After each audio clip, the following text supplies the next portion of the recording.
भारत विविधता में एकता का देश है। यहाँ की संस्कृति और परंपराएं पूरे विश्व में प्रसिद्ध हैं और इन्हीं परंपराओं को समेटे हुए आज हम हाजिर हो गए हैं अलबेलो राजस्थान कार्यक्रम में।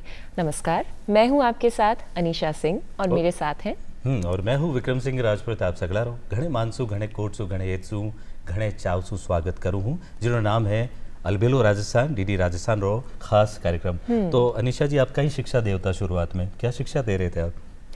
शिक्षा की बात आपने की है। हाँ। तो आज हमारे सभी दर्शकों को मैं ये बता दूं कि आज नेशनल एजुकेशन डे है, यानी कि राष्ट्रीय शिक्षा दिवस आज हम मना रहे हैं। अच्छा, हर वर्ष 11 नवंबर के दिन इसे मनाया जाता है और इसे हम मनाते हैं हमारे देश के पहले शिक्षा मंत्री रहे मौलाना अबुल कलाम आज़ाद साहब की जयंती के उपलक्ष्य में। क्या बात है, ये नई जानकारी आपने दी। और इसके साथ एक और शख्सियत है जो हिंदुस्तान में अंग्रेजों के खिलाफ जिन्होंने स्वतंत्रता सेनानी की भूमिका निभाई थी, उनका भी कुछ जन्मतिथि आने वाली है, जन्म जयंती। बिल्कुल, 15 नवंबर को हम मनाने वाले हैं भगवान बिरसा मुंडा की 150वीं जयंती, जो कि एक स्वतंत्रता सेनानी थे और उन्होंने किसानों के हित के लिए एक लड़ाई लड़ी और अंग्रेजी शासन के दांत खट्टे किए।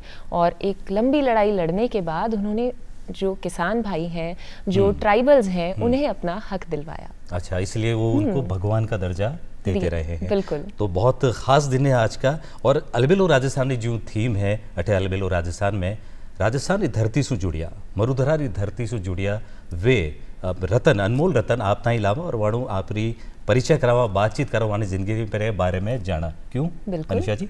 तो आज रा जो खास पावना है, आज जो खास मेहमान है, वे राजस्थान टूरिज्म डिपार्टमेंट से जुड़िया है, वटेरा संयुक्त निदेशक है और राजस्थान रो नाम विदेशा मायने भी वे बहुत चावो करियो है, पहुंचायो है। तो घणे मान सु स्वागत करा आदरणीय पुनीता सिंह जी रा, संयुक्त निदेशक राजस्थान टूरिज्म डिपार्टमेंट। घणो घणो स्वागत आप। तो सबसे पहले मैम आप हमें बताएं कि आपको कैसा लग रहा है आज अलबेलो राजस्थान कार्यक्रम में आकर, स्टूडियो में आकर यहाँ पर? ये मेरे लिए कुछ नई जगह नहीं है।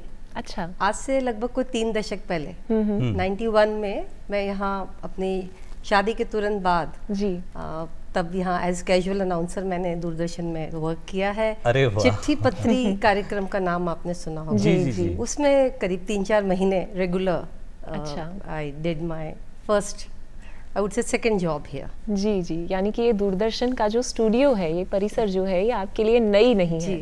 यहाँ आकर आपको भी कुछ पुरानी यादें ताज़ा हो रही होंगी आपकी? बिल्कुल याद करने की कोशिश कर रही थी, कहाँ क्या कौन सा ऐसे ही कुछ सेटिंग होती थी, कौन सा स्टूडियो था, कुछ पर अच्छा लग रहा है आके। हमेशा अच्छा लगता है। दूरदर्शन हुआ, आकाशवाणी हुआ।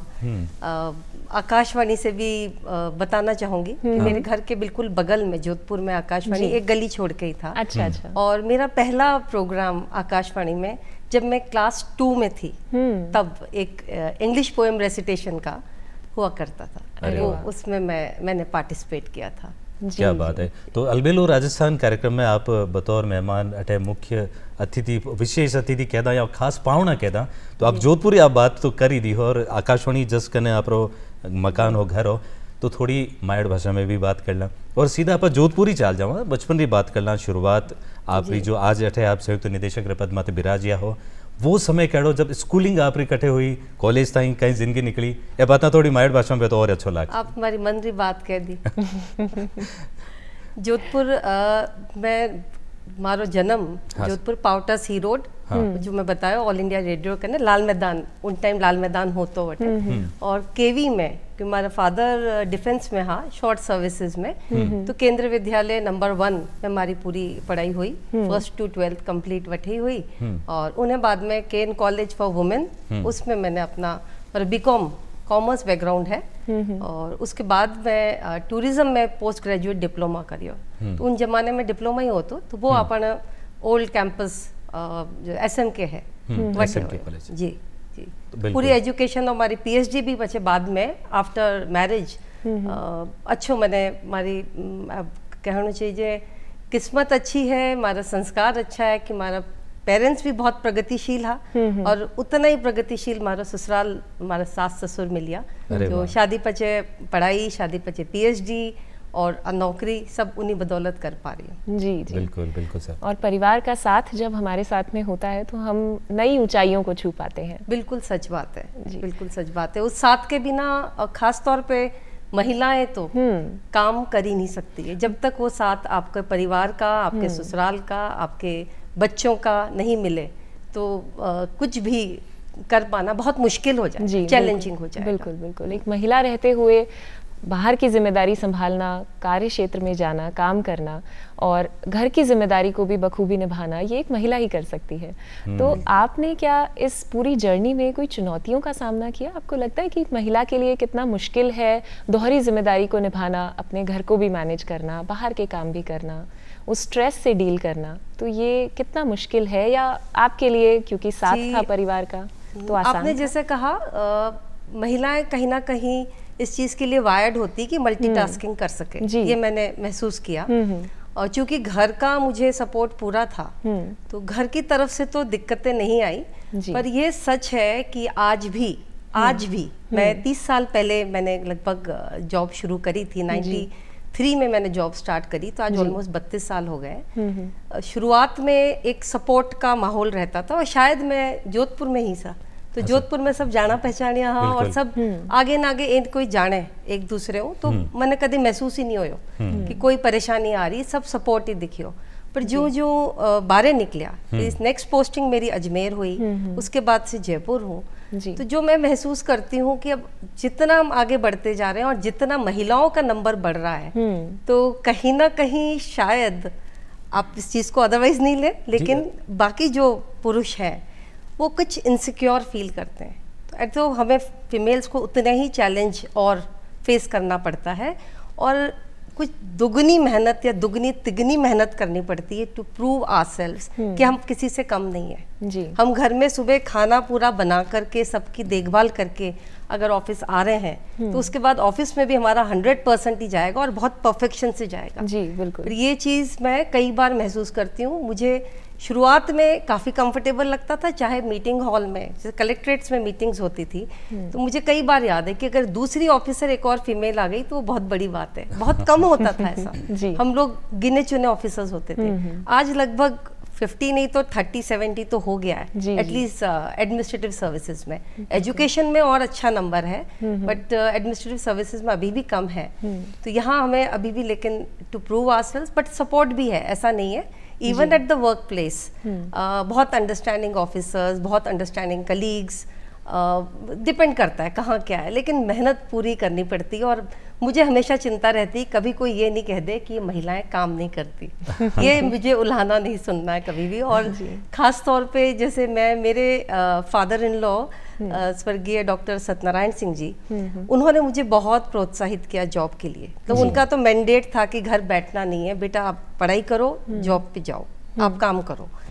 वो मुझे एक ही बात कहते थे कि बेटा काम में कोई कमी मत रखना, काम में पीछे मत हटना, घर की चिंता मत करना, पर अपने कभी कोई उल्हाना नहीं। एक जोधपुर में शब्द है ना, ओल्बो ना, ओल्बो नहीं आना चाहिए। तो ओल्बो बस हमारे आई चिंता रहे कि ओल्बो ना मिले। आप तो बिल्कुल ओल्बो नहीं दियो सर, मैं तो बिल्कुल इतना खुश हाँ कि मातृशक्ति बिराजी, नारी शक्ति बिराजी अठे। और अब मजाक में पुरुषारा माइनो मैसेज चाल रही है कि सब्जी भाजी में मेले ना हुआ, किराना सामान भी मेले ना हुआ, और तो कई करा वर्ल्ड कप भी माने लाना पड़ियो। बिल्कुल तो लेडीज वास्ते तो इतनी अच्छी बात चल रही, तो मैंने तो बहुत गर्व की बात है कि मातृशक्ति अठे बिराजी, अनिशा जी और आप दोनों अठे बिराजे हो। और आप इंटरव्यू इन वास्ते ले रहे हैं क्योंकि आप एक बहुत अलग मुकाम माते अठे पुग्या हो। तो फिर मैं वटे ही ले चलूँ आपने, क्योंकि आप आकाशवाणी रे जिक्र करियो कि वटे आप ज्वाइन करे, तो घर आकाशवाणी रे कने इन बजूं गया या शुरू शौक हो आपने बोले ना? मैं थोड़ी मुखर स्कूल में शायद एक शौक ही हो कि कोई भी कंपटीशन है तो पार्ट लेना। कि तुम्हारा पेरेंट्स रो प्रगतिशील सारो विचारधारा, पछे मैं भाई बहना में थोड़ी छोटी, मतलब 5 बहन और 1 भाई, तो मैं चौथे नंबर माते नीचे। तो सब भाई बहन भी बहुत मने एंकरेज करता। तो फर्स्ट स्टैंडर्ड में तो कुछ नहीं मिलियो तो जाने के आप फैंसी ड्रेस में पार्ट ले लो, तो वो स्टेज माते पहुंच गया। स्टेज फियर शुरू नहीं रहे था, बहुत एंकरेजमेंट और शौक भी हर जगह पार्ट लेनो। तो सेकेंड स्टैंडर्ड में मैं कोई इंग्लिश रेसिटेशन कंपटीशन में पार्ट लियो। और उन दिना कोई स्कूल में लेटर आयो कि जो फर्स्ट सेकंड आए हैं बच्चे उनको ऑल इंडिया रेडियो भेजो। तो चले गए साहब, हमारे तो वॉकिंग डिस्टेंस था। हाँ बिल्कुल।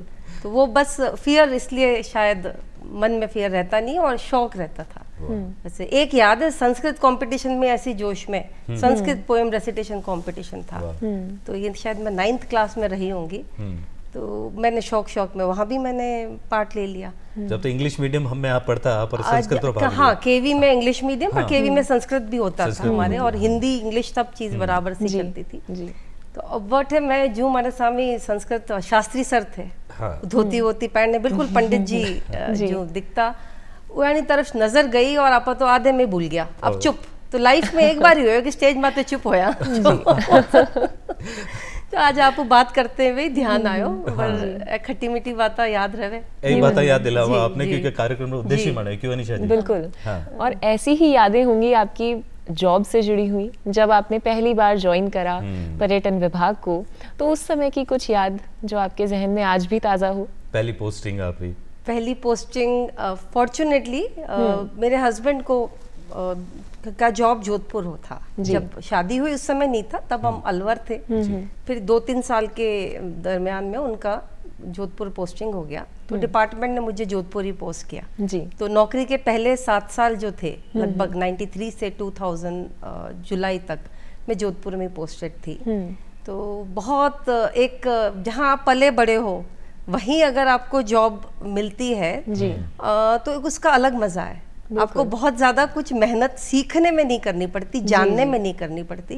आप एक एक गली से लगभग वाकिफ होते हो, या फिर आप उसके लिए आपको जो बाकी जिज्ञासाएं हैं, जैसे आप जोधपुर, आप समझ पाओगे इस बात को कि जोधपुर में एक कहा जाता है कि जो भी होता है कि जोधपुर के रहने वाले जब तक किला नहीं देखते ना, उनकी रोटी नहीं उतरती। तो मेहरानगढ़ किला याद दिला दियो, याद आएगी मुझे भी।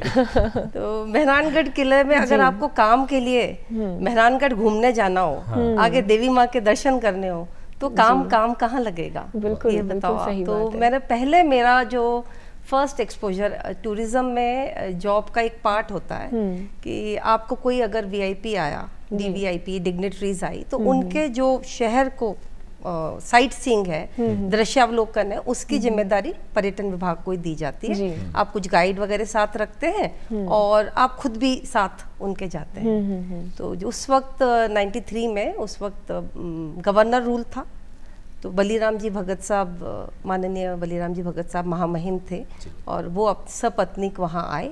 और एक जो मुझे बार बार बात याद आती है, मैं शायद इस मंच पे बता ही दूँ, जैसा आप जानते हो, और राजस्थान में सिर ढकने की प्रथा है जी।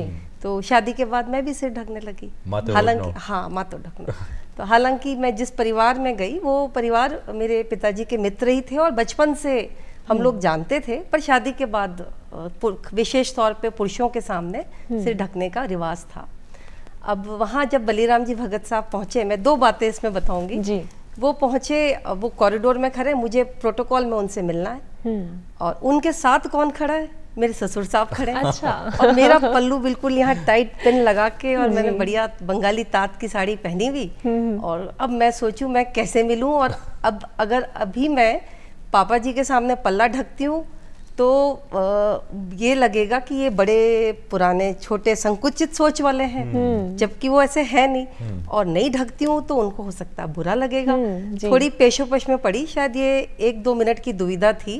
फिर मैं उसी तरह गई, दोनों से मिली। उन्होंने भी, चूंकि मेरे ससुर साहब प्रशासनिक सेवा से थे, और उस समय मेरे ख्याल से उन्हें हाल में ही पिछड़ा वर्ग आयोग का सचिव नियुक्त किया गया था, तो शायद उसी सिलसिले में आए होंगे, मुझे वो प्रयोजन याद नहीं, पर दोनों साथ खड़े थे।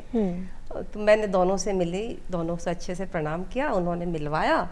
और फिर 10 मिनट बाद जब पापा जी रूम में गए, तो मैं तुरंत गई वहाँ, अपना सिर ढका और पैर छू लिए। दोनों धर्म निभा लिया दोनों। और पर कभी ना पापा ने मुझे ये कहा, ना मैंने कभी कहा। मतलब ये कुछ शुरुआती साल में होता है, पर धीरे धीरे तो, चूंकि वो बहुत खुले विचारों के थे, मतलब मैं उन्हें 3 साल पहले उनका देहांत हुआ है, तो याद भी ज़्यादा आती है जी। तो उन्होंने मुझे कभी महसूस नहीं होने दिया कि ये आप बेटी हो या बिल्कुल। आप बहुत इस मामले में बहुत भाग्यशाली रहे हैं। और माहौल को थोड़ा चेंज करते मैं आपको जोधपुर फिर से ले जाता हूँ, क्योंकि आप छोटा हा जब कागेरे मेले भी जाता, शीतला मेला भी जाता, बिल्कुल और अब मेले री तैयारी और पूरा राजस्थान रो दायित्व है आपका ने, तो इतना बड़ो चेंज आप बताओ। बहुत जोरदार बात याद दिलाई। कागेरे मेले में अब आप जितने छोटा देखिया कि नहीं, पर हमारा पहली खिलौना, आजकल तो खिलौना सारी प्लास्टिक का, या आप कह दो कि अब आप कई बोले अमेज़न माते ऑर्डर कर दिया या बड़ी बड़ी शॉप से। चक्री होती उन हाथ में लेन तो दौड़ता। चक्री साहब, चूल्हो, छोटे छोटे मिट्टी के बर्तन, एक सांप हो तो जिन्हें खींचता वो सांप जातो आगे। हाँ, बहुत सुंदर बर्तन, सांप आपका, ये सारी चीजें वहाँ छोटी छोटी दुकानें लगती थी। एक बहुत ही ऑर्गेनिक मेला था जी। और सभी महिलाएं, जोधपुर में भी शीतला माता का अर्चना पूजन बहुत होता है और ठंडा बनता है, जो ठंडे का खाना बनता है। और बच्चों के लिए, हमारे लिए एक ही अट्रैक्शन था कि हम सबको मेले में जाना है और वहाँ से अपने कुछ कुछ खरीद के लेके आना है, बाकी हमें भीड़ उससे कोई मतलब नहीं। और वो वहाँ की जो छतरियाँ हैं, वहाँ थोड़ी सी छतरियाँ हैं, वो ऐसे जहन में आज भी एकदम साफ याद है कि बहुत सुंदर कागे की छतरियाँ हैं। तो अच्छा लगता है कि वो मेले के टाइम याद करते हैं। और कभी कभी अब हम फाइलों में, कागजों में देखते हैं कागे की छतरियों पर ये जीर्णोद्धार का काम हुआ। और पूरे राजस्थान का पूरे मेले त्योहार आपके जिम्मे है। मैं यही कह रहा हूँ कि उस मेले में घूमने वाली पुनीता सिंह जी और आज पूरे राजस्थान के मेले त्योहार सब आपके पास हैं। इतना बड़ा अंतर, ये कभी सोचा था आपने कि इस जगह आप आएंगे? नहीं, सोचा नहीं था, पर अब मुड़ के देखती हूँ तो सफर अच्छा लगता है कि शायद वो बचपन में जो मेलों पे गए, जो हमने नौकरी की शुरुआत में थोड़ा थोड़ा काम किया, वो सब एक्सपीरियंस, अनुभव ही काम आता है। जैसे एक जोधपुर में मारवाड़ समारोह होता है, उसको हम एक नई ऊंचाई पे, उस समय पीपीपी मोड, ये बातें तो अब आई है, पर 1994-95 में पीपीपी मोड किसको कहते हैं,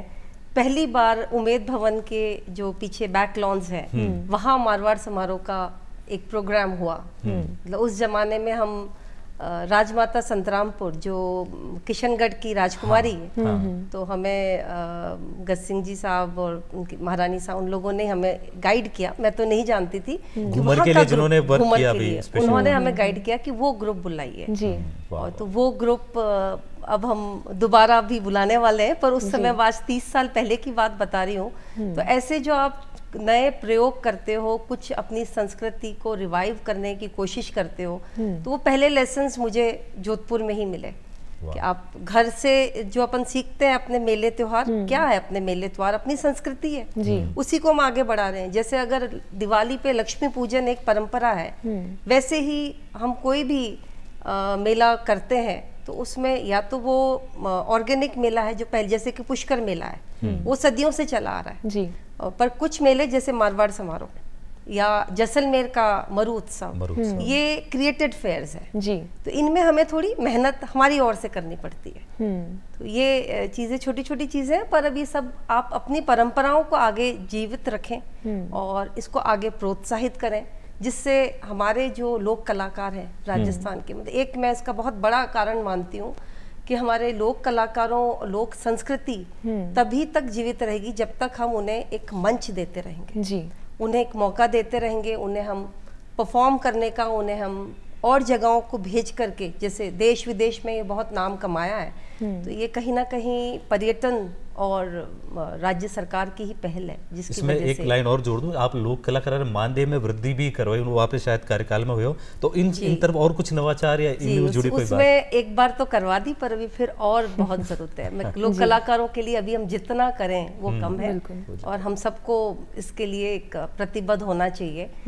मैं सोचती हूँ इस पे कोई एक पर्यटन संस्कृति नीति भी एक आनी चाहिए जी। जैसे हमने पर्यटन नीति बना रखी है, फिल्म नीति बना रखी है, ऐसी संस्कृति नीति जिसमें स्कूल कॉलेजों में, खास तौर पे स्कूल में, ये जब तक अवेयरनेस नहीं आएगी, ये जागरूकता और बच्चों में समझ नहीं आएगी।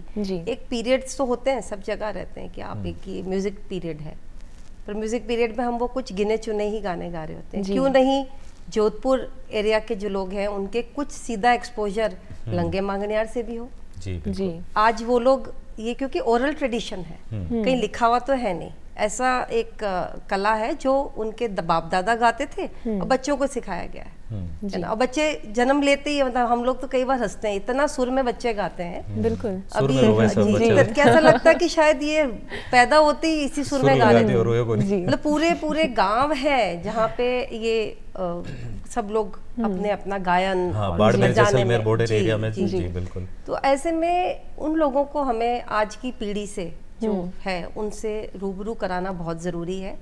जहाँ एक और मैं सोचती हूँ उनको भी एजुकेट करना चाहिए, बच्चे जो लंगा मांगनियार के हैं या कालबेलिया के बच्चे हैं, जैसे गुलाबू जी ने अपनी बच्ची को बहुत अच्छे से पढ़ाया है, सब पढ़ाएं भी, लेकिन अपनी संस्कृति, अपनी कला को वो नहीं छोड़े। जी। तो उसके लिए जितने प्रयास हम सब मिलके कर सके वो कम है। तो एक पहल कि हर स्कूल कॉलेज में मैंडेटरी होना चाहिए कि जो आकर के कुछ, आप कुछ नहीं है तो महीने में एक बार हो, उनसे जब वो होंगे रूबरू, तो बच्चे जो आप खुद एक्सपीरियंस करते हो ना, वो सबसे ज़्यादा एब्जॉर्ब करते हो। ये ऐसा मेरा, आप किताबों से पढ़ने की बजाय ये ज़्यादा इम्पोर्टेंट होता है, आई फील दैट। जी बिल्कुल, और जब हम अपनी संस्कृति से जुड़े रहते हैं तो ही हम बहुत आगे तक जा पाते हैं, हमारा प्रदेश भी तभी विकसित होगा। बिल्कुल। बात हम पर्यटन की कर रहे हैं, तो राजस्थान की जो संस्कृति है, यहाँ की लोक कलाएं हैं, वो पूरे विश्व में प्रसिद्ध हैं। पूरे विश्व भर के लोग राजस्थान में बहुत ज़्यादा आकर्षित होकर यहाँ पर घूमने फिरने के लिए आते हैं। लेकिन जब आपने ज्वाइन किया था पर्यटन विभाग में, तब पर्यटन की क्या स्थिति थी और आज क्या आप बदलाव देखती हैं? अच्छा क्वेश्चन पूछा आपने। जब ज्वाइन किया तब राजस्थान अपना जो गोल्डन ट्रायंगल है जी, आगरा, दिल्ली, जयपुर, उसका पार्ट था जी। और अतिशयोक्ति नहीं हो कहने में कि हम लोग उसमें बहुत सरमौर थे। अनफॉर्चुनेटली उसी दौरान कश्मीर में प्रॉब्लम्स हुई थी जी। आप सब जानते होंगे, कश्मीर भारत का स्विट्जरलैंड कहा जाता है जी। देशी विदेशी सभी पर्यटकों में बहुत पॉपुलर था। पर वहाँ जो टेररिज्म एक्टिविटीज़ हुई तो वहाँ का जो पर्यटन था वो भी राजस्थान डाइवर्ट हुआ। और तब तक गोवा, केरला हमारे कहीं आसपास कंपटीशन में नहीं थे जी। तो we were leading at that time. इसी के साथ मैं थोड़ा शेयर करना चाहूँगी कि मुझे जब जॉब के लिए एंकरेज किया गया तो ये था कि भी एडमिनिस्ट्रेटिव सर्विस में जाओ। पर जब मेरा टूरिज्म में सिलेक्शन हो गया तो वही लोग कहने लगे कि नहीं, ये अभी एकदम टॉप इंडस्ट्री की चीज़ है और ये बढ़ने वाली चीज़ है और कहीं ना कहीं शायद मेरी पर्सनालिटी से भी मेल खाती थी, ऐसा मेरे मेंटर्स को लगता था। तो दे एनकरेज मी कि you stay back in the tourism and grow in this the whole in the same department in the same sector. जी। तो तब हम बहुत ऊंचाइयों पे थे। फिर बीच में एक थोड़ा सुस्ती सी आई जो हमें ना चाहते हुए भी देखते देखते गॉड्स ओन कंट्री आगे चले गया, केरला। हालांकि वो काफ़ी महंगा डेस्टिनेशन है तो डोमेस्टिक में तो इतना मार्क नहीं बना पाया, पर हमने यहाँ काम करने का बहुत स्कोप था। कंटिन्यू हम करते रहे लगातार। और इसमें इतनी विविधता है काम में, ऐसा नहीं है कि आप रोज फाइल वर्क कर रहे हो। द फाइल वर्क उसके बाद में you see some results, be it policy making. जैसे हमने 2020 में जो टूरिज्म पॉलिसी बनाई तो उसमें एक अलग ही, कोविड टाइम में सब अपने घर बैठे हैं, पूरा आपका लॉकडाउन है जी। उस टाइम हम ऑफिस आके कई बार हम लोग आपके वर्चुअल मीटिंग्स करके, पर वो काम का अलग ही मजा कि आप वो काम कर रहे हैं। और उसका रिजल्ट ये हुआ कि जैसे ही लॉकडाउन खुला और जैसे ही मीटिंग्स वापस प्रॉपर स्टार्ट हुई, हम we could launch our most exhaustive and very all सब चीज़ें कवर्ड है उसमें, सारी कवर्ड है। इतना ज़्यादा एम्बिशियस पॉलिसी है कि हम खुद को भी सबको बड़ा चैलेंजिंग लगता है, but yes we could do it. जी। तो उसको एक एक चीज़ को इम्प्लीमेंट करना एक एक करके उसमें, तो बड़ा अच्छा सेक्टर है। I feel very happy and satisfied being in tourism. तो मुझे लगता है ये कांस्टेंट है एकदम, इसमें इवॉल्व होता रहेगा, बढ़ते जाएंगे आगे, नई चीज़ें आती रहेगी, पर हम पुराने को पीछे नहीं छोड़ेंगे। जैसे मैंने अभी फोक आर्टिस्ट वाला आपको एक एग्जाम्पल दिया, ऐसी बहुत सारी चीज़ें हैं जिनको हमें साथ लेके चलना है। तो कला की बात भी कर ली, आप संस्कृति पर्यटन में जुड़ी उड़ाओ, तो कला, संस्कृति, पर्यटन तीनों सामंजस्य से आप एक साथ के कर बैठाओ, इन्हीं कई विशेष टिप्स है आप की कर इन्हें मैनेज करो? बस थोड़ी जैसे मल्टीटास्किंग में होता है, सब चीज़ों का ध्यान रखना है, वैसे सब चीज़ों को साथ लेके चलना है, इतनी बात है। जैसे हमारी एक स्कीम और है, हेरिटेज गाइडलाइंस है, जिसमें हम पुराने किले महल जो हैं उनको अगर हमको रीअडेप्टिव यूज करते हैं तो उसमें आपको काफ़ी अच्छी सब्सिडीज मिलती है, आपको लैंड कन्वर्जन फ्री हो जाता है और आप उसको यूज़ कर सकते हैं। तो उसमें हम लोग ऐसे प्लान बनाते हैं कि ये आपका किसी का घर भी हो सकता है, किसी की हवेली हो सकती है, किसी का किला हो सकता है, पर उसमें X% ही आप उसमें नया ऐड कर सकते हो। और नए में क्या क्या ऐड करना है, जैसे वॉशरूम्स जरूरी है, स्विमिंग पूल आज की नेसेसिटी हो गई है, किचन आपको लेटेस्ट चाहिए। तो ये इस तरह की बैलेंसिंग हम हमारी पॉलिसीज में ही कर लेते हैं, तो फिर इम्प्लीमेंटेशन ईजी हो जाता है। और पुराने के लिए हम कुछ कैरेक्टर्स क्या है वो ध्यान रखते हैं, तो उससे क्या है, हमारी पुरानी संस्कृति भी बची रहती है। आज जो पहले टाइम में बन गए हैं वो वापस बनाना असंभव तो नहीं कहूँगी, बहुत अच्छा सुंदर काम हो रहा है, लेकिन एक बहुत चैलेंजिंग टास्क है। और आप जब विदेश कभी हम जाते हैं तो देखते हैं एक छोटी सी दीवार है, बर्लिन वॉल को ही ले लीजिए, आज कितना हिस्सा बचा है, लेकिन वहाँ मिलियंस जा रहे हैं देखने के लिए। तो अपने तो जोधपुर किला जरा कोई 1000 भोई और छोटा मतलब हर 25-30 किलोमीटर एक छोटा गढ़ या आपको हवेली मिल जाएगी। तो इतना अपने पास जब ट्रेजर है तो उसको इस विभाग में रहते हुए हम सबका दायित्व है, हम सबका, इवन आम जनता का भी, सबका मैं सोचती हूँ दायित्व है कि इन्हें कभी डिस्ट्रॉय नहीं करे, इस पे ग्राफिटी नहीं लिखें। जो लिख देते हैं ना, जब कुछ भी अपना नाम लिख जाते हैं, अपने लव मैसेजेस लिख जाते हैं, तो ये सब आई थिंक अपन को मोबाइल तक ही रखना चाहिए और वॉल्स को हमें खराब नहीं करना चाहिए, है ना। जी जी। तो यही है कि आपको एक बैलेंस, राइट मिक्स रखना पड़ता है। I would say it's as simple as making a nice dish. हम भी वही काम कर रहे हैं, बट हमारा भी जो इंग्रेडिएंट्स हैं वो दूसरे हैं। तो बस पहले जमाने में वे फेसबुक इंस्टाग्राम होता नहीं तो वे दीवारों में लिखना पड़ता, वे भी क्या करते। तो अब रुक जावे सर, अब ना करें, अब साफ सफाई रखे। बिल्कुल बिल्कुल, बहुत गहरा संदेश है। बिल्कुल। और अपना मॉन्यूमेंट्स आप खुद ही माने सही, क्योंकि अपनी पहली जिम्मेदारी है, डिपार्टमेंट्स आप जगह काम कर रहे हो। तो अनिशा जी, आपके दिमाग में भी वही बात चल रही वाला जो अब मैं पूछने जा रही हूँ। 2022 और बाद में शायद 24 और 25 एक ज़बरदस्त आप फेस्टिवल करियो तो अल्बर्ट हॉल में थे 650 कलाकार हा, देशी विदेशी कलाकार, उन्हीं तैयारी और उन अनुभव वो आपने शब्दा में जानने चाहा। हाँ, कोविड रे जस्ट बादरो टाइम हो, आप सबने ध्यान होई कि इवन शादियां माते बैन हुई गयो, 5-5 10-10 जनों के अलाउड परमिशन, सोशल डिस्टेंसिंग।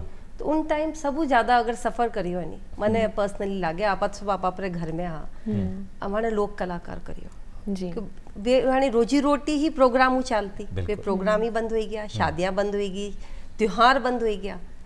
तो बहुत बुरी स्थिति में आ गया है सब फोक आर्टिस्ट भी। तो जब 2022 में दोबारा फेस्टिवल से परमिशन मिलनी शुरू हुई तो हमारे वास्ते एक अपॉर्चुनिटी ही, या तो मैं भी डरने कुछ वर्चुअल फेस्टिवल कर लेता या कुछ सिंपल करने छुट्टी कर लेता।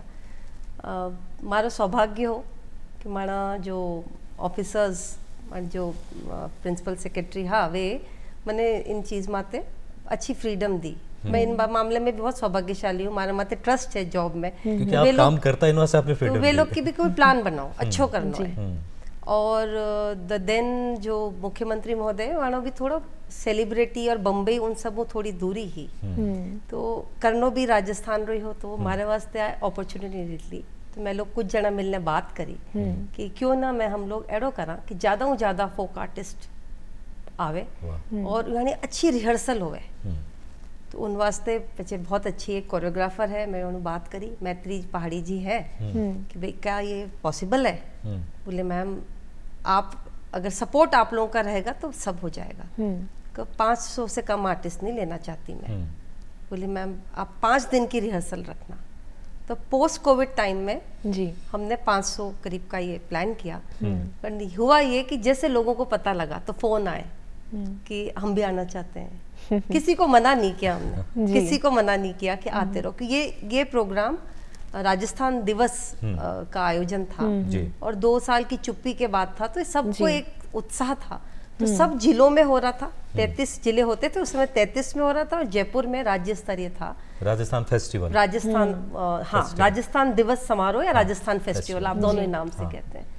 तो हमने फिर बुलाया अच्छी अपने एल्बर्ट हॉल के पास ही, वहीं पे उनका तंबू वंबू लगा करके बढ़िया उनकी रिहर्सल हुई और एक गाना हमने ट्रैक रिकॉर्ड किया, उसके लिए भी अपने फोक आर्टिस्ट को बुलाया। पहली बार हमने ऐसे ट्रैक अपने जो कलाकारों के जो गाने होते हैं ना ट्रेडिशनल, वही उसी का मिक्स था। जैसे हजारी गुलरो फूल है, केसरियो हजारी गुलरो फूल है, और यूं बीच में कई मीरा रो भजन भी हो कि मीरा एकली खड़ी, एक बहुत अच्छो बहुत सुंदर कॉम्पोजिशन जिको क्या वो मिक्स कर दिया, मिक्स फ्यूजन करने। कथक भी हो में थोड़ो, तो वो करीब 45 मिनट्स रो वो लोग में बढ़िया लाइटिंग एल्बर्ट हॉल माते कर कराने वो ऑर्गेनाइज करियो।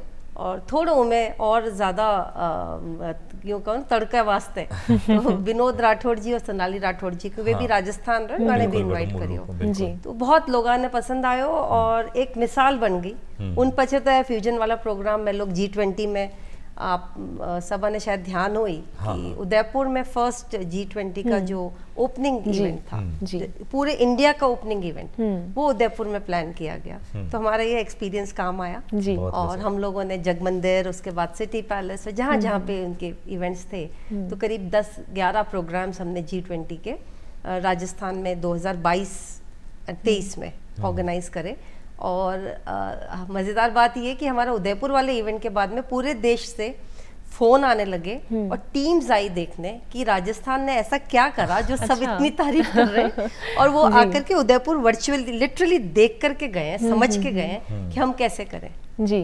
तो एक वो अच्छा सफर जिससे हम एक नई राह पे चल पड़े, जहाँ फोक म्यूजिशियंस और folk dancers plus Kathak dancers, Jaipur घराने का कथक बहुत फेमस है, उसको भी हम उतना ही प्रोत्साहित करना चाहते हैं। तो it's a memorable and memories for me, treasure for me जी। राजस्थान के ना केवल लोक कलाकार प्रसिद्ध हैं बल्कि यहाँ की हस्तशिल्प जो है, हस्तकला जो है वो भी विश्व प्रसिद्ध है। उसे देखने के लिए भी बहुत सारे पर्यटक जो हैं वो हमारे प्रदेश में आते हैं। तो उनके विकास के लिए क्या कुछ इनिशिएटिव टूरिज्म डिपार्टमेंट ने किए हैं और आगे उनके लिए क्या आपका विजन है? आपका सही कहना है, ये हैंडीक्राफ्ट्स और ये चीज़ें सब साथ साथ चलती है जी। तो हम वैसे इसके लिए पूरा एक अलग डिपार्टमेंट बना हुआ है। इंडस्ट्री डिपार्टमेंट में रूडा है और आपके अब राजीविका में भी ये चीज़ें काफ़ी कर रहे हैं। हमारी कोशिश ये रहती है कि जहाँ भी हमारे फेस्टिवल हो वहाँ हम इनके लिए भी एक छोटा क्राफ्ट बाजार, जितना हमसे हम रूडा के सहयोग से, राजीविका के सहयोग से ही लगाते हैं, क्योंकि उनकी एक्सपर्टीज़ है, ये एरिया ऑफ एक्सपर्टीज उनका है जी। तो हम उन लोगों को इनवाइट करके उनके सहयोग से साथ साथ करते हैं। कुछ हमने अभी नए ऑफ लेट एक्सपेरिमेंट शुरू करे, जैसे अप्रैल में टर्की एक डेलीगेशन गया था, तो उसमें हम क्राफ्ट्स पर्सन और फोक म्यूजिशियंस को भी साथ ले गए थे। अच्छा। और कुछ हम क्राफ्ट्स भी साथ ले गए थे, क्योंकि वो प्राइवेट डेलीगेशन भी साथ था। यहाँ पे जो FHTR एक federation of hotel and restaurant है, वो हमारे साथ बराबर साथ काम करता है। तो उसके जो मेंबर्स थे वो कुछ चुन्नियाँ, आपके स्कार्फ्स, ऐसी चीज़ें लेकर आए थे साथ में, जो लोगों ने बहुत पसंद करी। ये सिमिलर हमने ये एक्सपेरिमेंट हमने ट्राई किया। अभी जापान में एक जाटा एक फेयर होता है, अभी पिछले 2-3 महीने पहले की बात है, तो वहाँ भी ब्लू पॉटरी लेके गए। तो जब तस्वीरें वहाँ के आई तो पता लगा लोग लाइन लगा के खड़े हैं। ये खैर वो दूसरी बात है कि जापानीज बहुत डिसिप्लिन्ड है, इसलिए लाइन में रहे, बट उसके लिए एक्चुअली क्यू अप होकर के अपनी जो फोक आर्ट्स है उसको लोग पसंद करते हैं। तो it's we are both together, ऐसे एक साथ चलने वाली चीज़ है। तो हमारे टूरिज्म के बिना क्राफ्ट भी नहीं रह सकते और क्राफ्ट के बिना टूरिज्म भी नहीं। वी आर टुगेदर, बट एक दूसरे को कॉम्प्लीमेंट करते हैं, सपोर्ट करते हैं। तो अंतर्राष्ट्रीय स्तर आप बात करी तो पेरिस, बर्लिन, दुबई, बहुत सारी जगह मत आप राजस्थान रो भारत प्रतिनिधित्व करिए हो। तो कोई ऐसी घटना, कोई यादगार घटना जेटा आपने बड़ो गर्व महसूस हो कि मैं हाँ मैं राजस्थान हूँ या मैं राजस्थानी हूँ?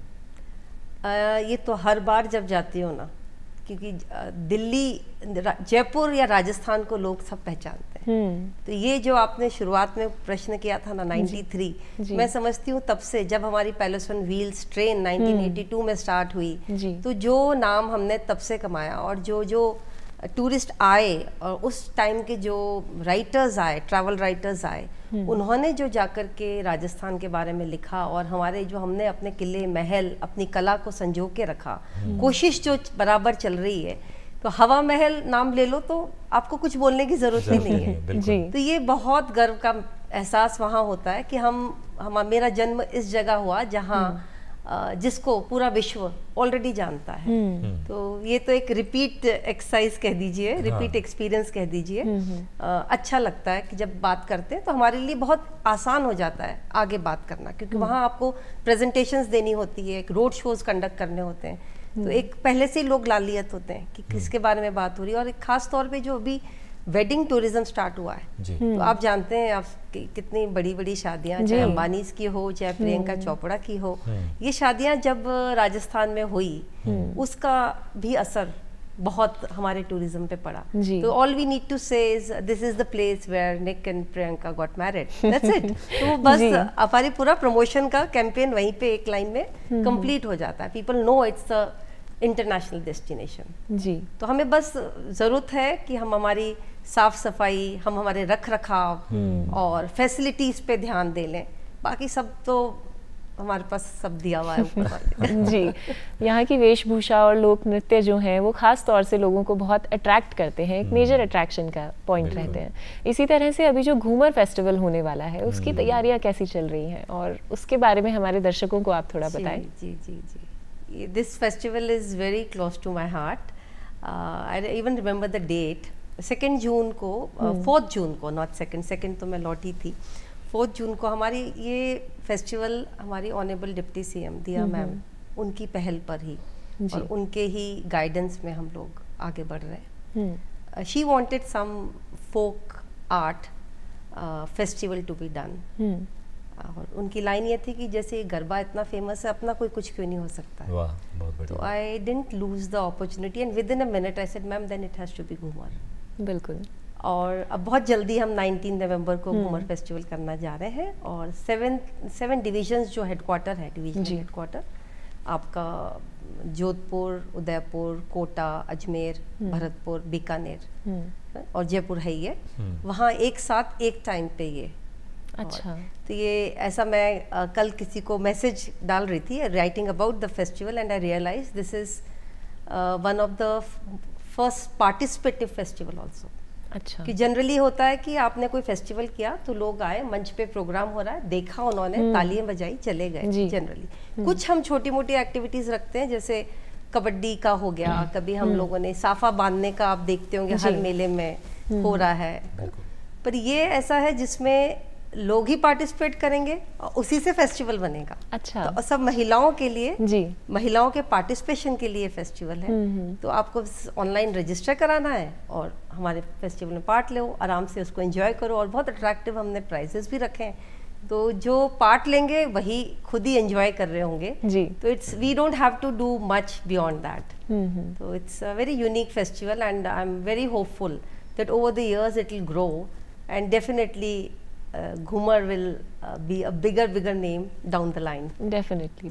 बिल्कुल। तो आप घूमर कर रहे हो, मारवाड़ फेस्टिवल हुए, राजस्थान फेस्टिवल, तीज, पुष्कर, तो कुल मिलान पर्यटन जो विभाग है बेसिकली राजस्थान रे जो लोक रीतियाँ हैं, लोक रिवाज हैं, वहाँ प्रमोट करे उन वजहों पर्यटन ने फायदो मिलेला। और है आपकी थीम? हाँ बिल्कुल, थीम कह दो आप, या आप जो ये तो सब अपना पुराना हेरिटेज है ना, और लिविंग हेरिटेज है। इसको जब तक हम बार बार सबके सामने नहीं परोसेंगे तो लोगों को पता ही नहीं, नई पीढ़ी को तो पता ही नहीं लगेगा। जो थीम बेस्ड पर्यटन जो आप मॉड्यूल है आप इन्हीं में बात करें तो जो अलग अलग जिला में घूमर, जैसे अभी घूमर की बात हुई थी, तो पहले हमारी जनरेशन तो जानती है, पर आने वाली पीढ़ी उनको नहीं पता, तो हमें नई जनरेशन को बताना है। ऐसे ही हर जगह की कोई ना कोई एक विशेषता होती है, तो हर स्थान की। ये अभी जैसे पीछे बूंदी में उत्सव हुआ, बूंदी महोत्सव, तो वहाँ उन्होंने शुरू से जब से शुरू किया मेला, एक रखा था कि आप बैठ करके जो जिमाने की, जो जोधपुर में जमीन पे बिठा के पंगत बाजोट बीजा लगाने, तो उन्होंने वहाँ पे बिठा करके खाना, वहीं का जो लोकल व्यंजन है उसका शुरू किया था। अच्छा। तो अभी मैं तस्वीरें देख रही थी, उसी फॉर्मेट में उसको आगे कंटिन्यू कर रहा है। वास्तव में जीवन तो वही है, अब कोई बफे में थोड़े जीवन है, तो बैठ के एक जना परोसगारी कर रहा है, और खाना भी सारा एकदम आपका परंपरागत, तो वो भी क्विजीन थीम ही हो गया, क्विजीन टूरिज्म हो गया, और एक थीम पे आगे बढ़ रहे हो। तो अब आप ऐसा सोचो कि मैं विदेशी को भी छोड़ दो, अपने देश के भी, आपके कोई गुजरात से आया हो, कोई कलकत्ता से आया हो, उनकी संस्कृति तो हमसे अलग है ना जी। तो वो जब ये संस्कृति देखते हैं, उसको एहसास करते हैं, अनुभव करते हैं, तो जाके वापस जो अपना फीडबैक देंगे, और जो वर्ड ऑफ माउथ से जो लोग आएंगे ना, और एक तरफ हम संस्कृति को प्रिजर्व कर रहे हैं, आगे बढ़ा रहे हैं, दूसरा हम उनको एक एक्सपीरियंस दे रहे हैं। तो वो एक्सपीरियंशियल टूरिज्म हो गया, थीम आपका क्विजीन टूरिज्म हो गया। बस बात इतनी है कि जो चीज़ सुंदर सी कोई तैयार किसी भी एरिया ने करी है, वो उसी को आगे बढ़ाए। ऐसे अब आजकल एक समस्या आ रही है कि सब देखा देखी में एक ही चीज रिपीट करते हैं। मेरा ऐसा सोचना है, हम लोगों ने कुछ गाइडलाइंस भी बना रखी है कि आप अपने क्षेत्र की कुछ विशेषताएं बनाएं। हाँ। साफे बांधने का है तो वो मारवाड़ में अगर ज्यादा बनते हैं तो वहीं बांधे, हर जगह मारवाड़ के अलावा ज्यादा जरूरत नहीं है, है ना। सब अपने अपने एरिया की जो विशेषता है वो उसको आगे बढ़ाएं तो बहुत सुंदर अपनी सब कला संस्कृति हर क्षेत्र विशेष की, हर अंचल की आगे आएगी। जैसे आप लोक कलाकारों का देखते हैं हाँ। कि अगर 13 ताली पादरला से है तो पादरला वाले उसको कंजर्व रख रहे हैं, चक्री अगर कोटा से है तो वो रख रहे हैं। तो सब अपना अपना ऐसे जो भी नया नवाचार भी हुआ है उस नवाचार को भी ऐसे सहेज के रखेंगे तो बहुत सुंदर हमारे विविधता कला संस्कृति की बनी रहेगी और उससे पर्यटक आकर्षित होंगे। हमें कुल मिला के हम इस चीज को फिर ले जाएंगे हमारे इकोनॉमी पे कि जितने पर्यटक आएंगे राजस्थान की इकोनॉमी उससे गेन करती है, हम सबकी प्रगति होगी। तो उसके लिए ज़रूरी है कि हम एकदम एक्सक्लूसिव रखें स्टेट को, राजस्थान को, जैसा जितना रंग बिरंगा सुंदर और कल्चरली रिच है, हमारी जो इंटेंजिबल हेरिटेज है उसको हम कंजर्व करें, प्रिजर्व करें, प्रमोट करें। तो उतना ही हमें आने वाले टाइम में हम इंटरनेशनल लेवल पे स्टैंड कर पाएंगे और इनफैक्ट मन में इच्छा होती है कि हम नंबर 1 पे जाएं तो वहां तक पहुंच पाएंगे। बिल्कुल नंबर 1 पे भी ज़रूर पहुंचेंगे क्योंकि हमारा जो प्रदेश है वो है ही इतना रंग बिरंगा। ऐसे में टूरिज्म डिपार्टमेंट में रहते हुए जब किसी देश के राष्ट्र प्रमुख हमारे देश में आते हैं और जब उन्हें यहाँ का भ्रमण करवाया जाता है, ख़ास तौर से राजस्थान का, तो उसकी तैयारियां किस तरह से की जाती हैं? अभी हाल ही में 2024 में फ्रांस के राष्ट्रपति जो हैं वो हमारे प्रदेश में आए, तो उसकी तैयारियां, जो सांस्कृतिक रंग उनके सामने पेश किए गए, उसकी तैयारियां किस तरीके से की गई? जी, आप ढूंढ के बहुत मेरे अच्छे क्वेश्चंस पूछ रहे हो।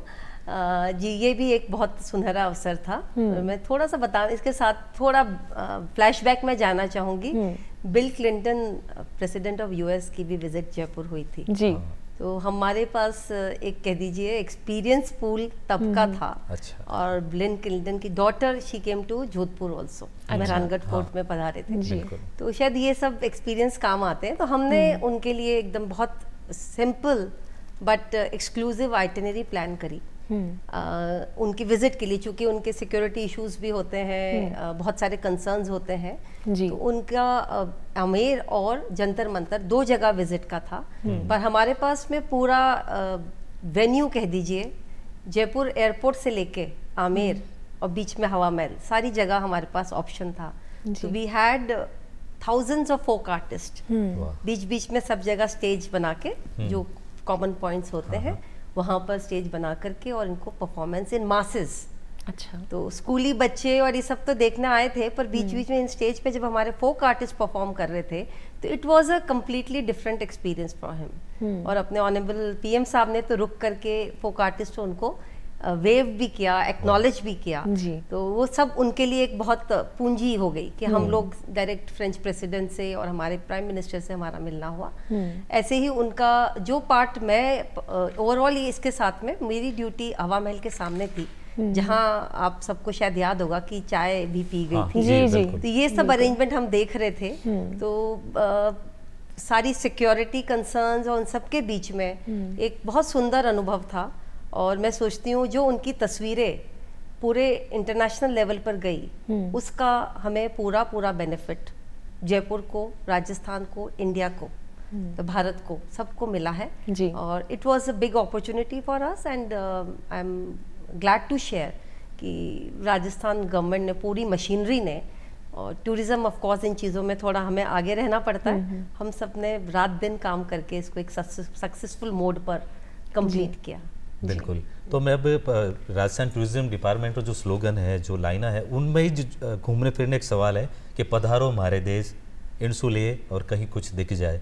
तो अगर तीज त्योहार या पर्यटन जो प्रोग्राम सही ने साइड करता तो कहीं कुछ दिख जाए, आज स्थिति दूर करने वास्ते और कहीं ज़्यादा चेंजेस होना चाहिए, जो मॉन्यूमेंट देखना नहीं पड़े, जाते दिख जाएगा अच्छा ये राजस्थान है। कहीं कुछ दिख जाए और अर्थ थोड़ा और हो, मैं थोड़ा और आगे हो, मैं थोड़ा और ले लियो। हाँ, तो ये हमारा था कि लेसर नोन डेस्टिनेशन या लेसर नोन टूरिज्म प्रोडक्ट। अब तो सामने सब दिख रहे हैं तो कहीं क्यों दिख जाए? नहीं वो अब जिस जयपुर में हम बैठे हैं, पर अब आप अपन में से कितने लोग भानगढ़ जाकर आए हैं, आभानेरी की बावड़ी गए हैं। तो अब हमारी कोशिश ये है कि जयपुर तो सब आ रहे हैं, पर हम आभानेरी में भी कुछ ऐसा करें जी कि जहाँ लोग और लोगों का ध्यान जाए। तो हमने करीब करीब 10-15 साल पहले वहाँ शुरू कर दिया था प्रमोशन, एक फेस्टिवल स्टार्ट करके। तो धीरे धीरे आज ये हो रहा है कि उस फेस्टिवल के टाइम हम देखते हैं कि जितने भी फॉरेन टूरिस्ट के कोचेस हैं वो वहीं से निकल के जाते हैं। अच्छा, दे रुक करके चाहे 2 घंटे रुके, और एक पूरा इकोसिस्टम वहाँ डेवलप हो गया है। मैं आपको अपने तजुर्बे से ही बताती हूँ। 2012 में ये फेस्टिवल तो चल रहा था, मेरी पोस्टिंग जयपुर ऑफिस में हुई और हमने आभानेरी मेला कराया। तो तब वहाँ काफी दूर एक रिजॉर्ट था जिसमें कोई 4 कमरे थे। हमें होटल भी जो कलाकारों को ठहरानी थी उनको दौसा में रुकवाया, और जो कलेक्टर साहिबान थे उन्होंने कहा भी जो भी करना 5 बजे तक कर लेना, यहाँ थोड़ा माहौल फिर बदल जाता है, आप तो दिन में कर लो। ठीक है साहब। और अभी इस साल में जाना हुआ, हमें वर्ल्ड टूरिज्म डे का अवसर था, तो हमने पद्मश्री अनवर खान जी को उनको बुलाया था, उनकी प्रस्तुति हमने आभानेरी कराई जी। तो मुझे देख के इतना अच्छा लगा कि वहाँ कम से कम 4-5 तो बड़े रिजॉर्ट्स, अच्छा, आपके होटल्स, बढ़िया रोड, और वहाँ की जो पब्लिक है उनकी जो अवेयरनेस, हम आराम से रात तक प्रोग्राम करते हैं, एंजॉय करते हैं। और फॉरेन टूरिस्ट इतने, और वहाँ के आर्कियोलॉजी डिपार्टमेंट ने भी काफ़ी काम किया है, राज्य सरकार ने भी बहुत किया है। तो अब देखिए, एक तो हमारा एक फेस्टिवल शुरू होने से वहाँ की पूरी इकोनॉमिक्स बदल गई जी। इतने, अगर आज होटल खुले हैं तो अब मान के चलिए कि इनकम हो रही है तभी दूसरा आया है। अगर पहला होटल फेल होता तो दूसरा कोई हिम्मत नहीं करता है। बिल्कुल। गवर्नमेंट ने लगाया पैसा, गवर्नमेंट कर रहा है, वहाँ पे काम हुआ, वहाँ पब्लिक प्राइवेट पार्टनरशिप आ गई, प्राइवेट लोग भी कर रहे हैं, और हमें जो अवसर मिल रहे हैं वो ठीक है। डोमेस्टिक टूरिस्ट भी जो आते हैं दिल्ली से, उनको किसी को पता लगता है, अरे भाई हम अपने जानने पहचान मित्र फैमिलीज हमेशा पूछते हैं भाई ये आभानेरी क्या है, वो स्टेपवेल क्या है, हम भी देखना चाह रहे हैं कितना टाइम। तो ये क्वेश्चन कब आता है, जब आप लेसर नोन डेस्टिनेशंस को प्रमोट करते हो। ऐसा ही इसके और कोई घंटे भर दूर भानगढ़ है, तो उसे हॉन्टेड प्लेस माना जाता था। तो हमारे जो जाने क्या दिख जाए उसमें हमने उसको हॉन्टेड की तरह प्रमोट किया था, तो वहाँ भी फुटफॉल शुरू हो गया। तो हमारा पर्पस तो ये है कि ऐसी नई नई जगह हम ढूंढते जाएं और लोगों को भी वहाँ ले जाते जाएं, तो जिससे कि जो मेन टूरिस्ट प्लेसेस हैं वहाँ ज़्यादा एक्सेस टूरिज्म नहीं हो, कि हर प्लेस की एक कैरिंग कैपेसिटी होती है, और अपने यहाँ पे हम उस कैरिंग कैपेसिटी को बहुत स्ट्रिक्टली अप्लाई नहीं कर सकते। आप लोग सुनते होंगे कुछ कंट्रीज हैं वो लोग बैन कर देते हैं कि इन मंथ्स के लिए, जिससे स्पेन ने किया था लास्ट ईयर, कि these 2 months we are not allowing any foreign tourist. तो ऐसे में ये इस तरह की स्थिति में अभी अपन आए नहीं है, तो और हमारे पास इतने ऑप्शंस हैं, उसके ऑल्टरनेट ऑप्शंस। अभी अपन हाड़ौती साइड जाएं तो अभी तो अनएक्सप्लोर्ड पड़ा है। सांभर है, जैसे सांभर कोई जानता ही नहीं था, बस अपन ट्रेन से निकलते हुए जोधपुर आवता जावता हुए पानी दिखता, हाँ, वो भी टूरिस्ट प्लेस है, और लोग जावे राजी राजी। तो वाह है बात जी। पधारो हमारे देश, तो इटर्नल हमारा ये कि ऑलवेज वेलकम जी, और अतिथि देवो भव से ही लिया हुआ है, जो अपनी संस्कृति का हिस्सा है, पूरी भारतीय संस्कृति का जी। तो इच्छा यही रहती कि जो भी पर्यटक आए यहाँ पे, देशी विदेशी, वो यहाँ से खुश जाए, उसके साथ कोई तकलीफ ना हो, और वो अच्छा एक्सपीरियंस लेके जाए जी। ये एक्सपीरियंशियल टूरिज्म की जब हम बात करते हैं, तो आज का जो युग है वो डिजिटल ट्रांसफॉर्मेशन का है, हर चीज़ डिजिटल है। ऐसे में पर्यटन विभाग जो है वो डिजिटली क्या कुछ सेवाएं अपने टूरिस्ट्स को देता है, या क्या कुछ इन्फॉर्मेशन बहुत सरलता से उपलब्ध हो जाती है ऑनलाइन, इसके बारे में थोड़ा बताएं जी। हमारा सोशल मीडिया चैनल, जो चैनल्स हैं हम लोग उसमें काफ़ी फोर फ्रंट पे हैं जी। We are in the top 3 in the nation, और इंस्टाग्राम अकाउंट हमारा, यूट्यूब, ये सब बड़े पॉपुलर है जी। तो उसमें हम लोग बहुत मेहनत करके जो नया कोई एक्सपीरियंशियल प्रोडक्ट आया है तो उसको प्रमोट करते हैं, हमारे जो फेस्टिवल्स हैं उसको करते हैं, lesser known places, lesser known arts को करते हैं। तो उससे पूरा आपको एक at 1 click the information is circulated to entire world जी। तो जो हमारे फॉलोअर्स हैं उनको लेटेस्ट अपडेट मिलता रहता है। प्लस हम लोग कुछ ट्रैवल फेयर्स करते हैं, जैसे ग्रेट इंडियन ट्रैवल बाजार एक हमारा खुद का प्रोडक्ट है, जो हम लोग फिक्की के साथ मिलके करते हैं। तो उसमें हम 200-300 फॉरेन बायर्स को फुली होस्टेड उनको इनवाइट करते हैं, और अपने लगभग पूरा इंडिया के जो प्रोडक्ट्स हैं not only Rajasthan, of course Rajasthan की मेजॉरिटी रहती है, बीइंग हेल्ड इन जयपुर, वो सारे प्रोडक्ट्स यहाँ पे एग्जिबिट होते हैं और उससे लोग कंटिन्यू कि जैसे जो नई पीढ़ी के टूर ऑपरेटर्स हैं, जो नए बच्चे आ रहे हैं उसमें, वो लोग आके उसके रूबरू होते हैं, देखते हैं, बातचीत करते हैं उनके साथ, बकायदा एक प्रॉपर मीटिंग्स B2B मीटिंग्स होती है। अच्छा। और इवेंट के बाद में उनका फेम टूर होता है। जैसे आप किसी को जोधपुर ले गए, एक ट्रिप हो सकता है जिसमें सवाई माधोपुर ले गए, एक कोटा जा सकता है। ऐसा ही एक हम लोग RDTM भी करते हैं, राजस्थान डोमेस्टिक ट्रैवल मार्ट, उसमें भी लगभग सिमिलर एक्सरसाइज, बट उसमें आपके मेनली हम राजस्थान को रखते हैं, राजस्थान। और हम इंडिया के जो डोमेस्टिक ट्रैवल मार्ट है, तो इंडिया के जो टूर ऑपरेटर्स हैं ऑल ओवर इंडिया के, उनको इनवाइट करते हैं। क्योंकि आप देख रहे होंगे पोस्ट कोविड, हमने एक लेसन पोस्ट कोविड लिया कि कोविड में जब सारी फ्लाइट्स बंद हो गई थी इंटरनेशनल, और जब ओपन अप हुआ, जब भी थोड़ी छूट मिलती थी, तो दिल्ली से, हरियाणा से, ऐसे पूरा वीकेंड एकदम चौको ब्लॉक, तो एक सबको सेकंड लाइफ मिली। Hotels were one of the worst suffering, like बहुत बुरा, काफी ज्यादा इम्पैक्ट हमने बहुत क्लोज से देखा। हमने काफी पैकेजेस पे वर्क करने की कोशिश करी, कुछ रिलीफ भी दिए उस समय। तो उनको जो एकदम पुनर्जीवन जो हुआ ना, वो डोमेस्टिक टूरिज्म से हुआ, और उससे इन डोमेस्टिक पावड़ों का बहुत कह दो आप इज्जत बढ़ गई थोड़ी, और समझने लगे, और people have also evolved the spending capacity of domestic tourist. अपना जो अभी जेन जी है, कॉर्पोरेट वर्ल्ड में जो वर्क कर रहे हैं, द वे दे स्पेंड। अब हम लोग कब पहले होता था 5 स्टार होटल में गए तो आपको सिर्फ कुछ फॉरेन लाइक वो दिखते थे फॉरेन टूरिस्ट, अभी आप जाओगे तो यू कांट मेक आउट कि वो NRI है या अपने दिल्ली से आए हैं या बॉम्बे से आए हैं। Spending capacity has increased immensely and Rajasthan must encash that. तो आप बात कर ला कि अब आपरी पसंदीदा जगह राजस्थान में पसंदीदा खानो आप की स्पेंड करो समय किसी खास जगह मत है और जरूर जाननी चाहूँगा। जोधपुर अलावा कोई हो सके हमारे नजदीक। और खाने पीने में मिर्ची वगैरह अलावा नहीं, मिर्ची बड़ो पर दाल रो सीरो पसंद है। अच्छा, दाल रो सीरो बार तो सीजन आई गयो शादी में बिल्कुल घरे बनायोड़ो या शादी वालो? देखो अच्छा बनियाड़ा होना चाहिए। हाँ। तो जयपुर हो तो नहीं भावे सा, जोधपुर में ही बने वो अच्छा। चलो देखो पियर रही बात कर दी अनिशा जी ने। हो सके शादी में भी हो सके। जोधपुर खाने के मामले में आप तुलना नहीं कर सकते, कोई तुलना नहीं। अपनी जगह हमेशा दिल के सबसे करीब नहीं, आप कभी आप जोधपुर जाइए तो आप समझ पाएंगे, और किसी एक शादी में चले जाइए, जोधपुर के खान पान की बात बहुत रिच खाना पीना है, और वो भी सहीज के रखा गया है। और बिना खर्चे खा भी सकते हैं आप मेहमान बन के जाएंगे ना, अपने आप जाएंगे तब। हाँ, मतलब पनीर की सब्जी में भी आपको एक जोधपुर की अलग टच दिखेगी। आपने कभी गुलाब जामुन की सब्जी सुनी है? जी, आजकल सुनी है। तो ये हम बचपन से खाते आए हैं। हल्दी में तो खाना आया आज बिल्कुल। चक्की की सब्जी जी तो भी एक बड़ी एक्सक्लूसिव चीजें हैं, तो वो मेरा ज्यादा फेवरेट उस साइड का ही रहता है। कबूली हो गई जोधपुर की, आप सुबह सुबह याद दिला रही हो। खाने की बात करें, चाहे घूमने फिरने की डेस्टिनेशंस की बात करें, बहुत सारी बातें हमने आज आपके साथ में की, लेकिन अब समय की भी एक पाबंदी है, तो बातों का सिलसिला तो और हम जारी रख सकते हैं, और आप इस कार्यक्रम में पधारे उसके लिए बहुत बहुत आभार आपका।